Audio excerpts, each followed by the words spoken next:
WHO sudah jadi CHO ya sekarang. Demikian diskusi singkat saya dengan sahabat saya via Zoom dari tempat tinggalnya di Ubud, Bali. Dia seorang yang sudah bebas hidupnya, memilih tinggal di Bali, warga negara Australia sih sebenarnya. Dan saya yakin sebentar lagi dia jadi warga negara Indonesia. Dia suka banget Bali. Iya betul, World Health Organization sudah jadi China Health Organization. Itulah celetukan dari sahabat saya, seorang doktor ilmu ekonomi asal Australia tersebut. Dia penggemar Steve Bannon, di mana saya berseberangan dengan Steve Bannon. Steve Bannon adalah penasehat politik Trump, pro-nuklir, tidak setuju dengan climate change. Baginya, climate change itu adalah rekayasa kaum seperti saya yang anti fossil oil, anti batu bara, pro baterai. Mungkin mentang-mentang saya punya pabrik lithium walaupun masih kecil. Sebagai pendukung Bannon, dia anti WHO yang sekarang lagi main mata dan main kaki dengan Partai Demokrat dan Cina. Dalam interview di acara terkenal Larry King Show minggu lalu yang saya tonton di Russian Today, berdasar data intelijen, Cina memanipulasi data tentang COVID-19. Manipulasi ini sejak day one. Karena ketidakjujuran data inilah seluruh dunia terkecoh yang menjadikan banyak negara tidak come up dengan kebijakan yang benar dalam menangani corona.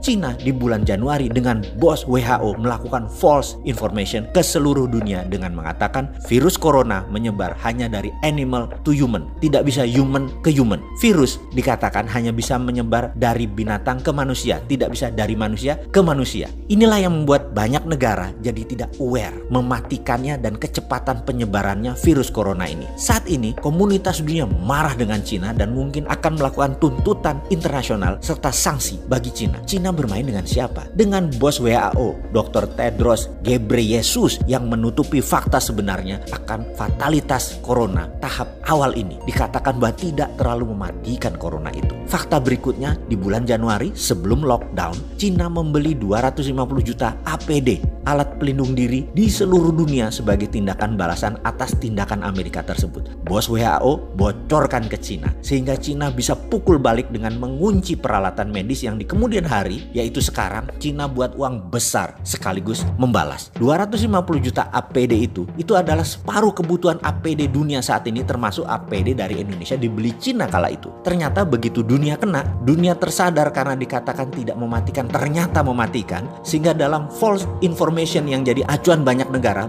yang melonggarkan pertahanan pandemiknya termasuk Indonesia. Ternyata begitu kita menyadari laporan dari berbagai negara selain negara maju yang sistem kesehatannya baik, tingkat kematiannya 4%-an, apalagi sistem kesehatan tidak baik bisa 9% seperti Indonesia. Dunia panik, termasuk Indonesia yang agak telat sadar dan baru ngeh bahwa ternyata corona 9% tingkat kematiannya di Indonesia. Akhirnya dunia beli balik APD tersebut dengan harga 10 kali lebih mahal. Nggak heran APD dari Cina itu buatan Indonesia kan, yang kayak kemarin itu Pak Ganjar melihat datanya. Indonesia pun jadi korban kong kali kong WHO dengan Cina. Strategi oknum WHO dan Cina ini sudah jadi perbincangan internasional. Dunia sekali lagi marah. Itu pun Indonesia masih ada aja pejabat yang membela Cina loh, dan masih nggak sadar bahwa bahaya corona. Bayangkan rencana jahat mereka kemudian itu, yaitu geng demokratnya Joe Biden CS, Clinton Foundation, big pharmaceutical company dengan WHO akan menjual vaksin ke 7 miliar manusia dengan cepatnya terpapar kalau dunia melonggarkan pandemi.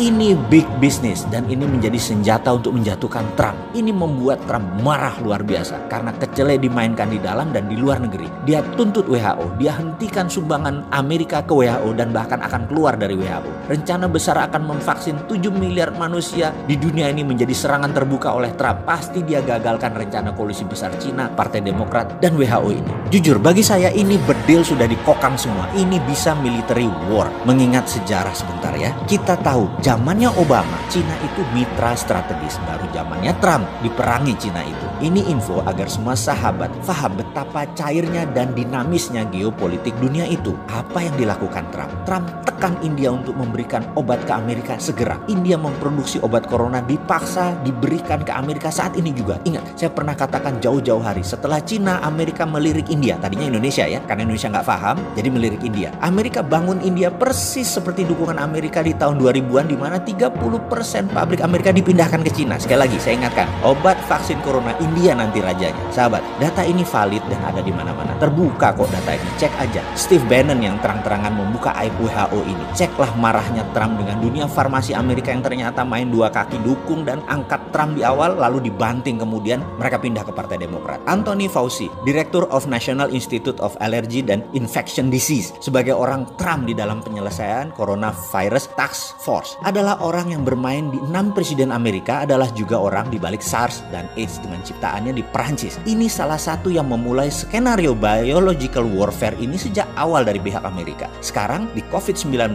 kita sudah menemukan fakta ada pengayaan atau enrichment, ada unsur AIDS di dalamnya virus tersebut hingga menyerang imunitas korban. AIDS, SARS, COVID-19, Anthony Fauci. Sound familiar? Udah mulai nyambung? Oke, bajingan kabeh mereka itu. Inilah kejamnya dunia saat ini yang kalau kita tidak paham, ini seakan-akan hanya pandemik cacar seperti biasa. Kedepan sebaiknya kita lupakan informasi negara propaganda tersebut. Lupakan pejabat di tanah air yang melindungi bisnisnya dan koleganya, terutama yang bermitra dengan asing. Kita buat vaksin sendiri. Kita perangi pandemi COVID cara kita. Kita produksi ventilator dari sahabat Masjid Salman segera. Saya sudah pesan ventilator itu 100 unit melalui sahabat saya di sana. Bahkan kalau sahabat mau sumbang ke sahabat di Salman, silahkan saya kirim linknya. Kita perlu 1000 lebih ke depan alat ventilator ini. Ayo urunkan tangan Anda membantu sesama. Kita segera beli alat tes murah independen karya putra bangsa Indonesia di Silicon Valley, Santo Purnama. Kita selesaikan COVID gaya kita. Swasta beli langsung. Setiap orang boleh bergerak atas nama kemanusiaan. Memang gak capek bermitra sama negara jago propaganda yang meledakkan satelit Palapa N1